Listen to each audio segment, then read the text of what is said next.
ஒரு ஆதாரமாக எடுத்து காட்டினார்கள்.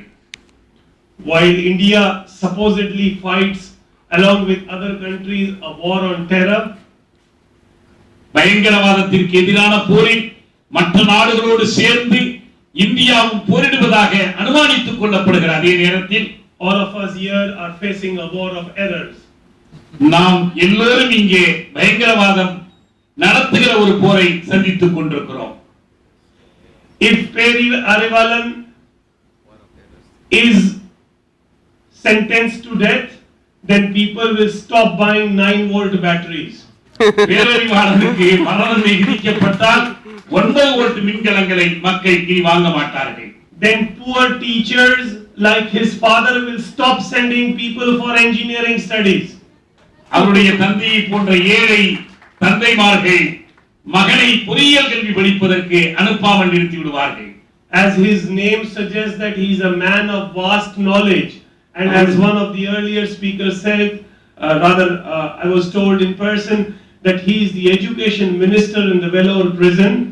It is a crying shame on the Indian justice system. பெயரிலேயே அவர் பேரறிவாளனாக திகழ்கிறார். அவர் இருக்கும் சிறையில் கல்வித்துறை அமைச்சராக இருக்கிறார் என்றும் இங்கே குறிப்பிட்டார்கள். அப்படி ஒருவரை இப்படி ஒரு நிலைக்கு ஆளாகி இருப்பது வெட்கத்துக்குரியது.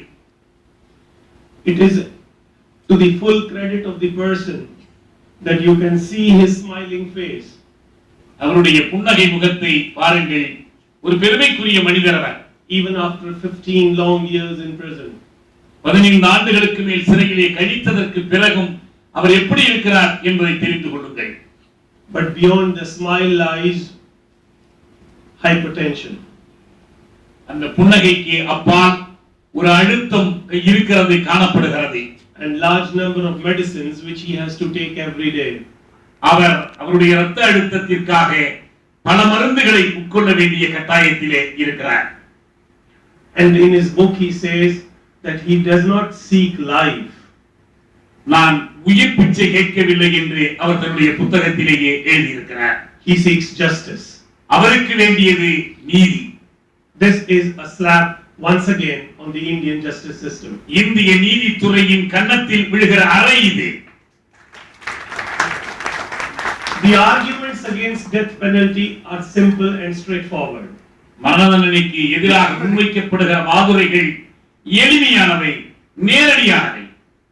It is cruel, inhuman and degrading punishment. அது கொடிய, மனிதத்தன்மை இல்லாத, மனித மானத்தை இழிவுபடுத்துகிற தண்டனை முறை. It violates right to life. அது உயிர் வாழ்வதற்கான உரிமையை மீறுகிறது. It is irrevocable. அந்த தண்டனையை நிறைவேற்றிவிட்டால் மீண்டும் அதனை சரி செய்ய முடியாது. It has never shown in any country that death penalty has reduced crime. மரண தண்டனையால் குற்றங்கள் குறைந்திருப்பதாக எந்த நாட்டிலிருந்தும் ஆதாரம் தர முடியாது. And while the Supreme Court says, or rather it was said by one of the judges that it is to be given in the rarest of rare, உச்ச நீதிமன்றத்தினுடைய மாண்புமிகு நீதிபதிகள் அறிவுறுவரிதான வழக்குகளில் மட்டுமே தண்டனை விதிக்க வேண்டும் என்று கூறியிருந்தாலும் there is overwhelming evidence to show, particularly in India and South Asia, இந்தியாவிலும் தெற்காசியாவிலும் மிக பெருமளவில் வெளிப்படுகிற சான்று காட்டுவது என்னவென்றால் that death penalty is given to the poorest of the poor. ஏழையிலும் ஏழைக்கு மரண தண்டனை தரப்படுகிறது. It is against the letter and spirit of all UN declarations and covenants. அனைத்து ஐநா சாற்றுரைகளுக்கும் சட்ட விதிகளுக்கும் அது முரணானது. It is time for civil society like yours உங்களுடையதை போன்ற குடியியல் சமுதாயம் to stand up and organize concerted efforts எழுந்து நின்று தொடர்ச்சியான முயற்சிகளை மேற்கொண்டு for the release of Peri Arivalan, Murugan and Santhan in the Vellore prison. Vellore சிறையிலே அடைபெற்றிருக்கிற பேரறிவாளன் முருகன், சாந்தன் ஆகியோரின் விடுதலைக்காக குரல் கொடுக்க வேண்டும். Sarabjit Singh in Pakistan, பாகிஸ்தானில் நடைபெற்றிருக்கிற Sarabjit சிங்கிற்காக, and the three mentioned earlier in Delhi and Punjab. டெல்லியிலும் பஞ்சாபிலும் நான் முன்பு குறிப்பிட்ட அந்த மூவருக்காகவும்.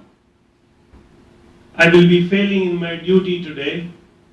இன்று நான் என் கடமையில் தவறியவனாக இருப்பேன். if I do not recall the sacrifice of Elam Tamils, ஈழத் தமிழர்களின் ஈகத்தை இந்த நேரத்தில் நினைவுகூர தவறினால் நான் என் கடமையிலிருந்து தவறியவனாகி விடுவேன். who only a few kilometers away from where we are, இங்கிருந்து சில காத தொலைவிலே அவர்கள் in thousands laid down their lives for freedom, சுதந்திரத்திற்காக ஆயிரக்கணக்கிலே அவர்கள் தங்கள் உயிர்களை அர்ப்பணித்தார்கள். while we seek life for Periyarivalan, நாம் பேரறிவாளனின் உயிருக்காக மன்றாடுகிற பொழுதே I have come here to personally salute all Tamil martyrs, Tamil மாவீரர்கள் அனைவருக்கும் வணக்கம் சொல்வதற்கு நான் இங்கே இருக்கிறேன். fighters and civilians killed in Sri Lanka, இலங்கையில் கொல்லப்பட்ட போராளிகளுக்கும் பொதுமக்களுக்கும் என் வீர வணக்கத்தை சொல்லிக் கொள்கிறேன். I am here to inform you that உங்களுக்கு ஒரு செய்தியை நான் சொல்ல வேண்டும். that I stand in solidarity for the right to self-determination of the Tamilians. தமிழர்களின் தத்தீர்வு சுயநிர்ணய உரிமைக்காக நான் ஆதரித்திருக்கிறேன் என்பதை சொல்லிக் கொள்வேன். Today in Chennai, the Chief Minister is Shri Karunanidhi ji. இன்று சென்னையில் முதலமைச்சராக திரு கருணாநிதி இருக்கிறார். On 2nd November 2007, he wrote a poem in honor of Tamil children. November 2ஆம் நாள் 2007. 2007 நவம்பர் 2ஆம் நாள் அவர் ஒரு கவிதை எழுதினார். தமிழ்ச்செல்வனுக்கு வணக்கம் சொல்லுகிற கவிதை ஒன்றை எழுதினார். The lines that I recall are, the one who was killed in Sri Lanka was a Tamil, and it is Tamil blood that courses through my veins. இலங்கையிலே கொல்லப்பட்டிருக்கிற அந்த வீரன் ஒரு தமிழன், அங்கே பாய்கிற குருதி தமிழர்களின் குருதி. This is what Shri Karunanidhi ji wrote. இதுதான் கருணாநிதி அப்போது எழுதியது. And I wrote a letter praising him for doing so. இப்படி ஒரு கவிதை எழுதியதற்காக அவரை பாராட்டி நான் அவருக்கே ஒரு கடிதம் எழுதினேன். What worries me today is, இன்று எனக்கு எது கவலை தருகிறது என்றால், what has happened to the blood today.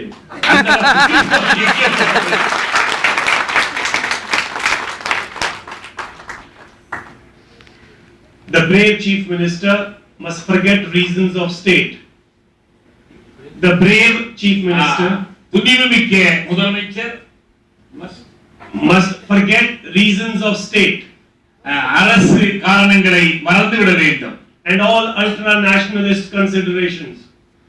அதிதீவிர தேசப்பற்று பற்றிய பார்வைகளை உதறிவிட வேண்டும்.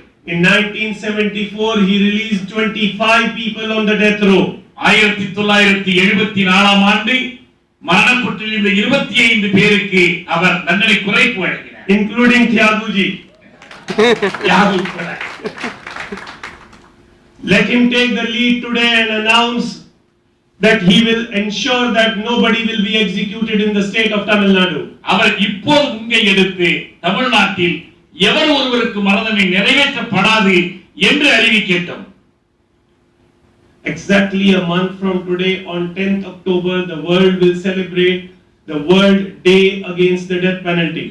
இன்னும் 10 நாட்கள் அக்டோபர் 10ஆம் நாள் மரண தண்டனைக்கு எதிரான உலக நாள் கொண்டாடப்படும். I appeal to the Chief Minister of the state இம்மாநிலத்தின் முதலமைச்சரை நான் கேட்டுக்கொள்கிறேன் that the Legislative Assembly of Tamil Nadu must pass a resolution against the death penalty. Tamil Nadu சட்டப்பேரவை மரண தண்டனைக்கு எதிரான ஒரு தீர்மானத்தை இயற்றட்டும் என்று கேட்டுக்கொள்கிறேன். And send the same to the central government and to the President of India. அதையே மத்திய அரசுக்கும் இந்திய குடியரசுத் தலைவருக்கும் அனுப்பி வைக்கட்டும். The whole of India praises former President APJ Abdul Kalam. முன்னாள் குடியரசுத் தலைவர் ஏபிஜே அப்துல் கலாமை நாடே போற்றுகிறது. The files relating to clemency, கருணை தொடர்பான கோப்புகள், relating to many political prisoners, பல அரசியல் கைதிகள் தொடர்பான கோப்புகள் did not move from the Ministry of Home Affairs to the Rashtrapati Bhavan. உள்துறை அமைச்சகத்திடமிருந்து குடியரசுத் தலைவர் மாளிகைக்கு நகர மறுத்துவிட்டன. And do you know why? ஏன் என்று தெரியுமா உங்களுக்கு? Because the President, in a communication to the government, had sought review of death penalty as a punishment. குடியரசுத் தலைவர் அரசுக்கு எழுதிய ஒரு கடிதத்தில் மரண தண்டனையை மறு திறனாய்வு செய்யுமாறு கேட்டுக்கொண்டிருந்தார். He did not say it unequivocally that he opposes it. நான் இந்த மரண தண்டனையை எதிர்க்கிறேன் என்று அவர் திட்டவட்டமாக சொல்லவில்லைதான். But he sought a review on humanist and compassionate grounds. மனிதாபிமானம் கருணை என்ற அடிப்படையில் இது குறித்து மறு ஆய்வு செய்யுமாறு அவர் கேட்டுக்கொண்டார்.